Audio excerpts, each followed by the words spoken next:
Gotcha. So the one thing that we talked about that we're going to get into is your last, I don't mission, would you call it? Yeah, mission event, your last um, time overseas in Afghanistan was a very notable mission.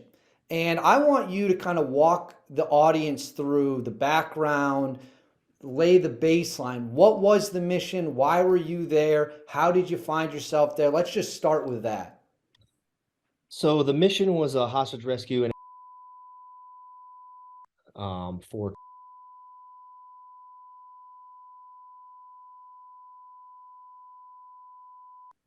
I'll leave it to the people to sort of dig into that more if they're interested in that. But from my perspective, um, it was an interesting story for me because it was my first opportunity to go on a hostage rescue. It was also happening while I was on my terminal leave, which is weird. So how do I explain this? So with no ego is kind of like the feeling it kind of became a joke among the team too, like, hey, you're on terminal leave, you're getting out of the Navy, but we have this thing and we need you. It wasn't that at all, obviously, but there was a reason for it, is because, it was a very surprise spin up for that mission. We actually did leave, very fast for that one. There wasn't a lot of time to hang around and get ready for it, which was pretty typical for those types of missions in the years like previous to that.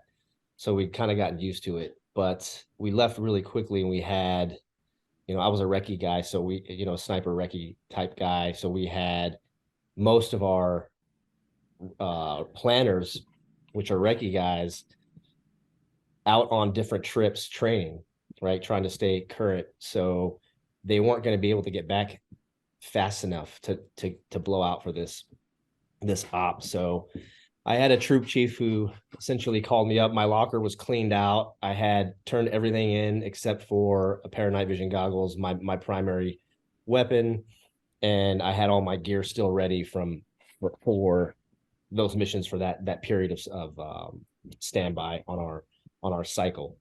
So knowing that, my troop chief essentially called me up, and I was really upset because I was in the team just doing emails. They started to spin up, and I go, of course, they get to do this thing right when I go on terminal leave and I'm getting out of the Navy.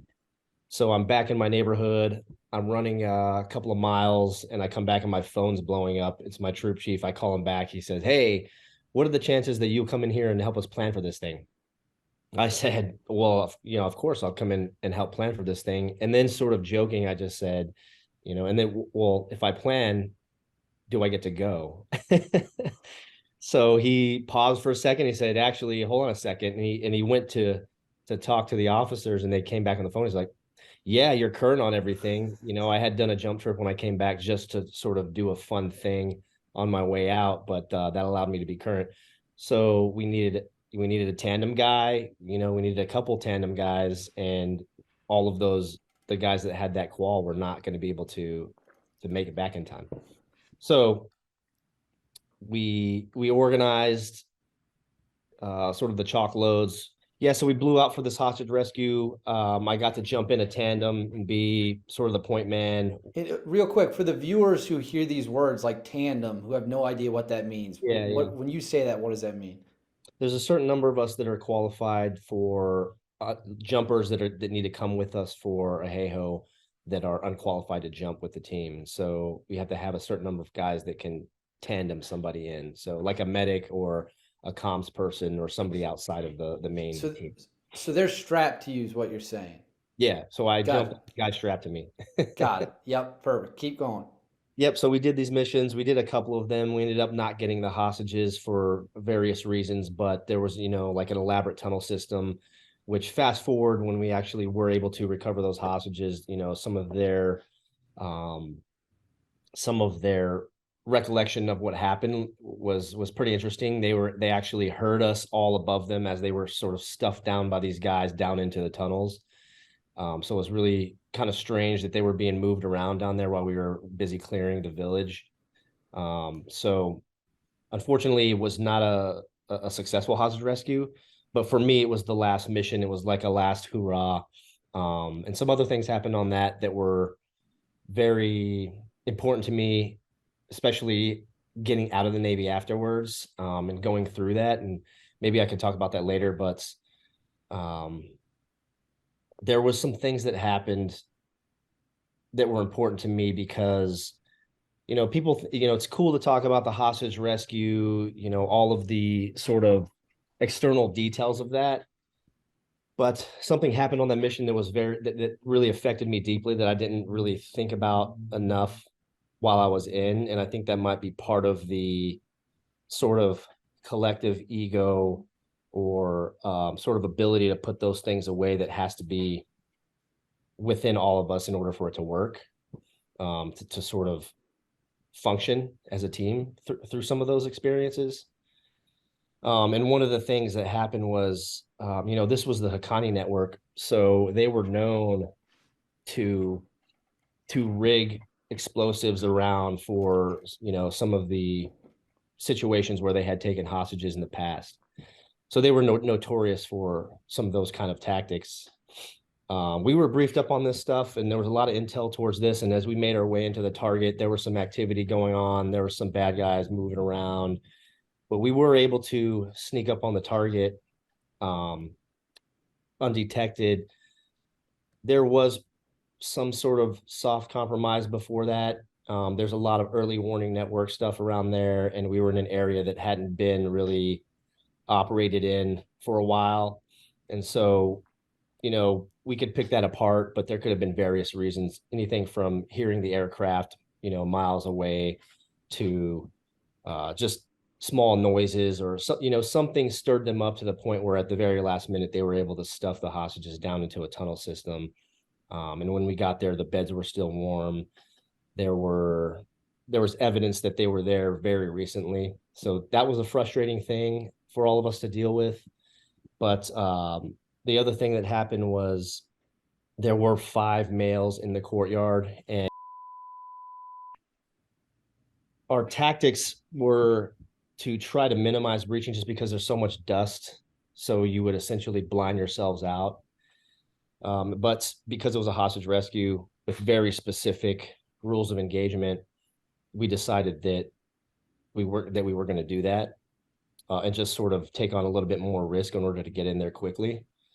So we did do that. Myself and another teammate of mine made a very deliberate decision to eliminate the males that were in that courtyard. I think it turned out later that there was some weapons under the blankets and stuff like that. But it would have been very risky for the breach to go off and for all of the operators to get dusted out and not knowing what could happen. So we essentially did the right thing by eliminating any risk whatsoever to the assaulters, which is our job as recce guys.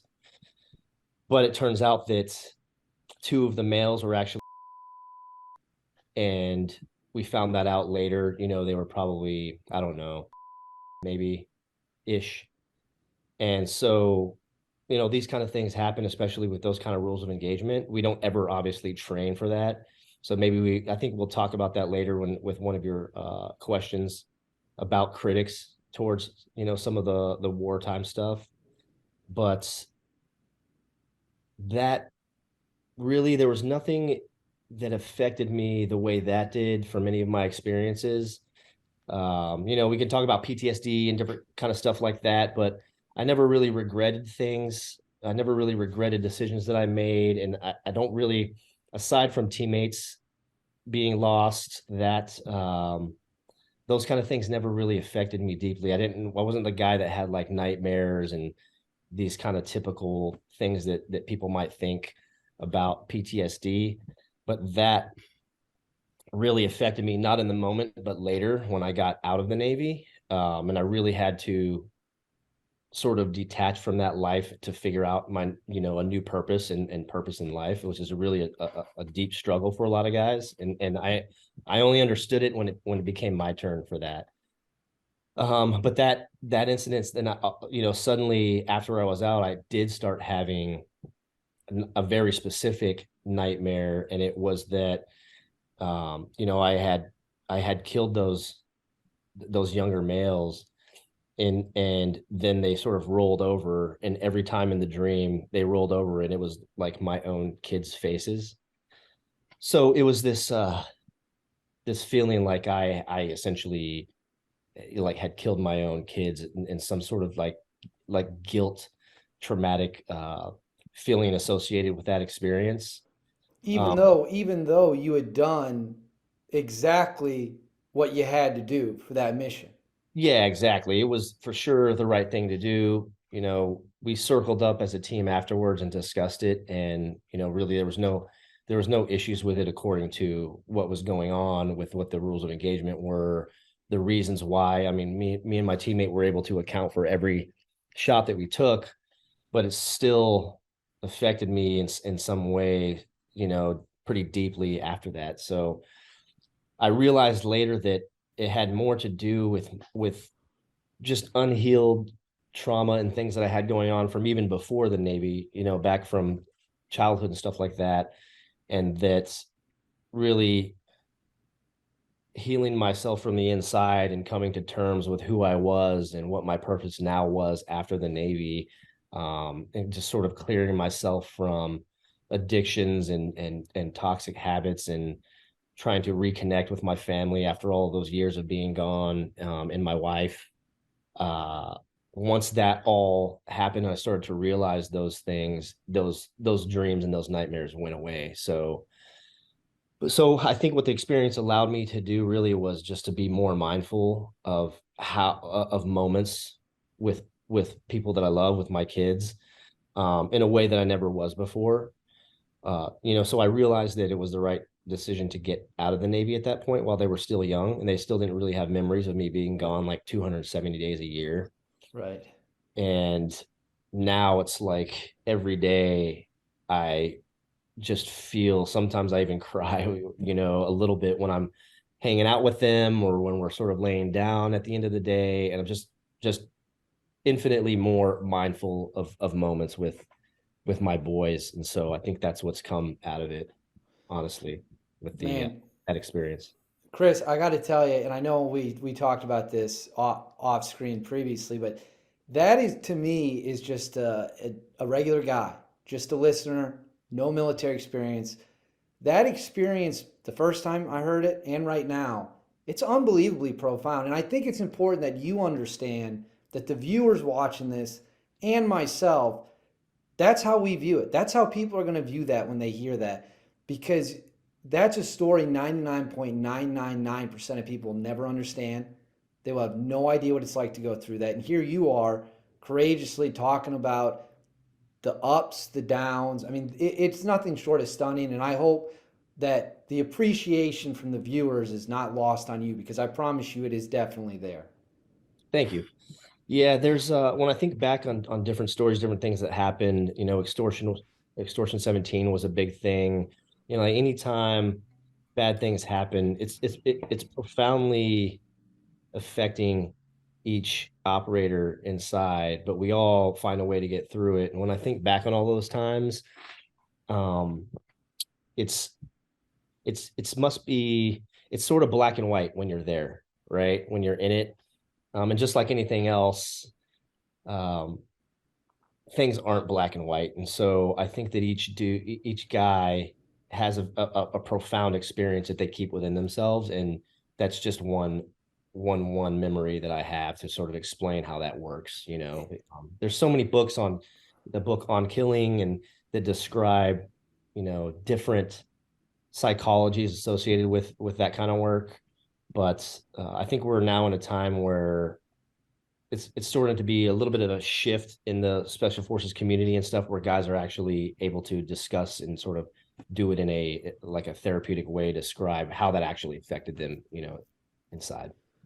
And do you have one thing that you look back on when you look at kind of the way that you mentally processed it, the way that you kind of came back? Like, was there one thing you did that really helped the most, that maybe someone who's listening to this right now, they have their own traumatic experience from war and maybe they're struggling to find that one thing to get them over the hump? Was there one thing for you that really kind of gave you that extra little push? Yeah, for me, it was just that transition out really became one of the most difficult times in my life, even more so than anything that happened in my career. And I didn't understand that. I was just like, oh yeah, I'm going to get out and it's going to be, reintegrating back into society or whatever. And it's obviously starting to become more noticeable from sort of the general public or people per se, that it's a real thing that each guy has to go through, and it's going to be different for each guy. And the catalyst for what they do with that, or the choices they make, like, because you're gonna, in my opinion, in my experience from this is, and it took me a while, it took me 5 6 years to figure this out. Some guys it's faster, some guys it's not, and some guys never do figure it out, and then unfortunately they, it can, that's why we have such a big problem with veteran suicide, Right. right? And I went through a program that really helped me figure that out. But you come to a point where it's kind of a fork in the road, and you can kind of make the choice to continue to sort of devolve in your ego and your attachment to all of that sort of darkness and guilt and shame and those things, or to sort of face all of your demons and all of those things for what they are, confront them, and then make a choice to accept it, and then better yourself after that, each and every day, to the point that you can actually fulfill your purpose in life and your fullest potential. And so, I feel like at this point I'm just on it's a journey each day, trying to better myself and feel good and happy. And so I'm super grateful that I went through all of that struggle and was able to find the a way to make that choice. Right? I mean, it's just unbelievably jarring to me sitting here listening to this, and I know people watching this are going to say the same thing and text me the same thing. And one of the things that sticks out to me when I talk to guys like you, talk to tier one guys, whether it's in the Army, the Navy, whatever it might be, is you guys have unfortunately had to witness maybe the worst savagery in modern day civilization. If you even want to call it civilization over that, I don't know. That's up for people to debate. Do you think the public has an understanding of what we're dealing with when it comes to these extremist people, or do you think they see something on the news, turn it off, and go right back to watching whatever else they were watching? I try not to generalize too much, but yeah, I for sure think that with all of the advent of social media and media and just all of this barrage of information, it sort of desensitizes us to the truth of things sometimes. And then we start to generalize, we start to make judgments. And for sure, I think that it got to a point where, when we cover something so much, it was like Afghanistan, Afghanistan, Iraq, Iraq, Iraq for so many years that people, our attention spans, it's like maybe we all have a little bit of ADHD because of technology, right? It's just constantly coming in. And so, yeah, for sure, people I think see it and they maybe react to it for an instant and they go, wow, that's crazy. And then they move on to whatever the next, distracting thing is that doesn't matter so much. So, For you, so obviously I interviewed Bill Rapier, who is a larger than life figure, I think, in the special operations community. He's a living legend. If you guys can watch that, find it out there, it's great. He said in that interview that for him, it was never personal. Like being in the Navy, being deployed was never personal at all. It was this is the mission. This is what we're going to do. It's not personal to me. That's what he said. I'm not saying that. Obviously, I wasn't there. For yeah. you, for you, was it always looked at like this is my job? I'm just doing a job, or were there points in your 13-year career where you're like, hey, this is personal to me. Like this is a personal situation now. Yeah, no, I think that his mindset for that is absolutely correct. It's we select guys based off of that. It can't be anything personal. It's like I hate to quote movies too much, but that movie Black Hawk Down, I always remember that moment where he's like, how do you do this? And he's like, it's just war. And that also comes into play when I think about critics of war, is like, things happen, good and bad, there's so much context behind every situation. But, the point being that it's war, right? So if you have that mindset, which is the correct thing, like it's not personal, then I think that it functions better that Right. way as a unit, right? And every unit is different, but um, each guy's different. I think the struggle with taking things personally comes more into play with your reputation among your teammates and Hmm. sort of judgments on each other. Cause like those teams they're beautiful with the camaraderie and the brotherhood. And then when things aren't going so well, or when there's not that much combat repetition, you start to sort of judge each other's reputations based off of other things besides combat. And it can also be equally uh, dark as it is beautiful, where guys just sort of jump on each other. And that's really the moment where I think that it would have helped me personally to not take anything personal or take things personal at any point.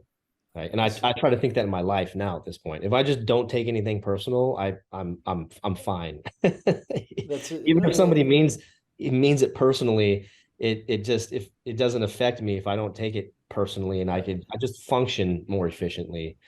Uh, Absolutely. And if someone else wants to be negative, that's their problem, Nothing to do right? with me. Yeah. Right. That's their problem. Now, you did just bring up something that I